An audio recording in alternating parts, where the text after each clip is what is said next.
عزیزان گرامی،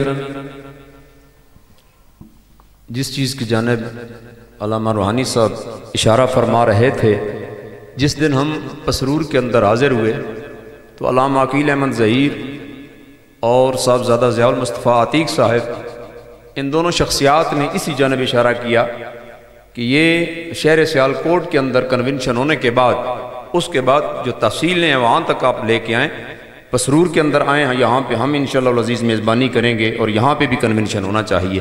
تو انشاءاللہ العزیز یہ نہیں ہے کہ یہ آج کنونشن ہو کے ختم ہو گیا، اللہ کے فضل سے ہم اس کو آگے لے کے چلیں گے اور اسی طرح ایک ایک مسئلہ جو ہے ڈسکس ہوگا۔ کبھی مسئلہ معصومیت پہ بات ہوگی، کبھی مسئلہ خلافت و امامت پہ بات ہوگی، کبھی مسئلہ باغ فدق پہ بات ہوگی۔ انشاءاللہ ایک ایک مسئلے پر بڑا بھرپور قسم کا پروگرام اس کو آگے مزید بڑھائیں گے۔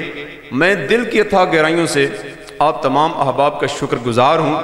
آپ کئی احباب بڑے دور دراز علاقوں سے تشریف لے کے آئے، اللہ تعالیٰ آپ کو قدم قدم پر ہزارہ برکتیں عطا فرمائے۔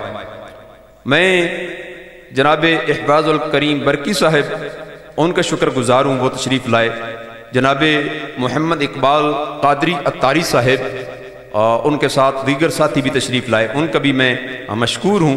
مفتی ناصر امینی صاحب بیگو والا سے تشریف لائے، میں ان کا بھی انتہائی تہ دل سے مشکور ہوں۔ پروفیسر نصیر القادری صاحب وہ تشریف لائے، میں ان کا بھی شکریہ ادا کرتا ہوں۔ عزیزان گرامی قدر، یہاں پر یہ کنونشن جو ہے یہ کوئی رسمی نہیں ہے۔ جس طرح ایک روٹین کی ہم محفلیں کرواتے ہیں نا کہ محفل ہے فلاں ٹائم سے لے کر فلاں ٹائم تک چلے گی، اس کے بعد دعا ہوگی، لنگر بٹے گا، ہم گھروں کو چلے جائیں گے، یہ ایسی محفل نہیں ہے۔ یہ انتہا سے اس چیز کو پہلے تو سمجھنا ضروری ہے کہ یہ کنونشن کیوں ہے۔ ابتدا کے اندر میں نے کچھ چیزیں آپ کے سامنے رکھیں۔ ہم نے، ہر بندے نے اپنے اندر یہ چیز جو ہے نا آج لے کے جانی ہے کہ ہم نے اپنے آپ کو کیسے بچانا ہے، ہم نے اپنے خرمن کو کیسے بچانا ہے، ہم نے اپنی آنے والی نسلوں کو کیسے بچانا ہے۔ اصل علماء کرام بھی بتا رہے ہیں، میں ایک بات کی طرف اشارہ کروں گا، ہمارے دکھ سے یہ میں بات کرنے لگا ہوں، میرے سمیت ہم سبھی اس کے اندر شامل ہیں۔ ہمارے سٹیج سے کچھ عرصہ جس طرح کی محنت ہونی چاہیے نہیں ہوئی، اور اس کی وجہ ہے کہ روافض کامیاب ہوئے، وہ ہمارا سب کچھ لے گئے۔ ہم نے بتایا ہی نہیں اپنی عوام کو، اپنے جوانوں کو بتایا ہی نہیں ہے عقیدہ کیا ہوتا ہے۔ ہم نے صرف واقعات پہ زور رکھا، ہم نے حکایات پہ زور رکھا۔ جب بھی ربیع الثانی کا مہینہ آیا، ہم نے حضور غوث اعظم کی کرامتیں تو بیان کی، لیکن تعلیمات غوث اعظم کے حوالے سے ہم نے کبھی مس بھی نہیں کیا موضوع کو۔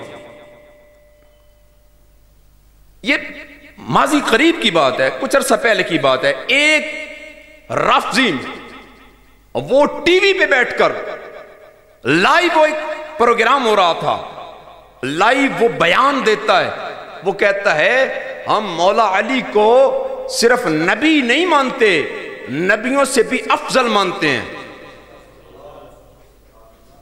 آپ نے نہیں سنا یہ تو بڑا وائرل ہوا تھا سوشل میڈیا پر۔ شہنشاہ نقوی نام ہے اس کا، اس نے یہ تقریر کی، یہ کلپ اس کا آیا، آج بھی موجود ہے یوٹیوب پہ۔ اس نے یہ بکواس کی۔ اس کے بعد سندھ اسمبلی کے اندر ایک ملعون نے سیدہ فاطمہ الزہراء رضی اللہ تعالی عنہا کے حوالے سے لفظ بولا، ام الانبیاء۔ آپ نے نہیں سنا تھا؟ اور رافضیوں کی کتابیں اٹھا کے دیکھیے، ان کی کتابیں بھری پڑی ہیں۔ وہ کہتے ہیں 12 اماموں کو ہم صرف نبی نہیں مانتے بلکہ نبیوں سے بھی افضل مانتے ہیں۔ تو میں آپ سے ایک سوال کرنا چاہوں گا، میں یہ انتشار کی باتیں نہیں ہیں، یہ سوچنے کی باتیں ہیں، غور کرنے کی باتیں ہیں، اپنے آپ کو بچانے کی باتیں ہیں۔ ہم میں سے کتنے جنہوں نے یہ چیزیں جو ہیں وہ عوام کے سامنے رکھی اور ان پر پوری تقریر کی۔ مرزائیوں کو تو بڑا ہم نے رگڑا لگایا اور لگانا چاہیے تھا، وہ بھی ہم وہ کیا کہتے ہیں بنی بنائی مل گئی نا، اس پہ ہم بیٹھ گئے. بزرگوں نے محنت کی تھی. اگر وہ بھی یہ سوچتے رہتے کہ کہیں انتشار نہ پھیل جائے، مرزائیوں کو کافر قرار دیا جانا تھا؟ نہیں، انہوں نے سب کچھ برداشت کیا ہے، ڈنڈے برداشت کیے، جیلیں برداشت. میں مختصر کرتا ہوں، مرزائیوں کے خلاف بھی ہم نے برسر پیکار رہنا ہے اور ہم نے کام کرنا ہے. لیکن میرا سوالیہ نشان ہے، ارے جو ایک کو نبی مانے وہ تو دائرہ اسلام سے خارج ہوتا ہے، اور جو 12 کو نبی مانے بلکہ نبیوں سے بھی افضل مانے وہ دائرہ اسلام میں ہی ہے. انہاں نال جفیاں تے انہاں نال جناب رشتہ داریاں، اس پہ ہم نے محنت کرنی ہے. اپنے بچوں کو سمجھانا ہے کہ یہ ناگ، یہ سانپ بڑے خطرناک ہیں. تو عزیزان گرامی قدر، یہ میں پھر ایک نکتہ آپ کو دیا کہ اس پر ہم کو غور و خوض کرنا ہے. اب آپ کے سامنے تشریف لاتے ہیں اور میں گزارش کرتا ہوں، وقت بھی بہت زیادہ، میں اس وقت بہت زیادہ ٹائم لے گیا ہوں، لیکن یہ ضروری تھا اس کو سامنے رکھنا کیونکہ اسی کے حوالے سے ہی ہم نے غور و خوض کرنا ہے. آج کے کنونشن کا جو مرکزی نکتہ ہے وہ یہی ہے. تو اب آپ کے سامنے تشریف لاتے ہیں، بڑی دیر ہو گئی ان کو تشریف لائے ہوئے اور تشریف فرما ہیں، اور ان کا بیان بھی ماشاءاللہ بڑا خوبصورت ہوتا ہے. وہ خود بھی بڑی خوبصورت شخصیت ہیں. میری مراد حضرت علامہ مولانا قاری خضر حیات رضوی صاحب، امیر جماعت اہل سنت سیالکوٹ. ایک مرتبہ نعرہ لگا لی، شخصیت بڑی بڑی ہے، تاجدار ختم نبوت. دیکھو نا جی، سارے جب اسٹیجاں تے بیٹھے ہوندے ہیں، عوام نو کہندے ہیں ٹیل لاؤ، تقریر کرتے ہیں سارے ٹیل لا لینے ہیں، نعرہ مار لگے بیماروں، تاجدار ختم نبوت.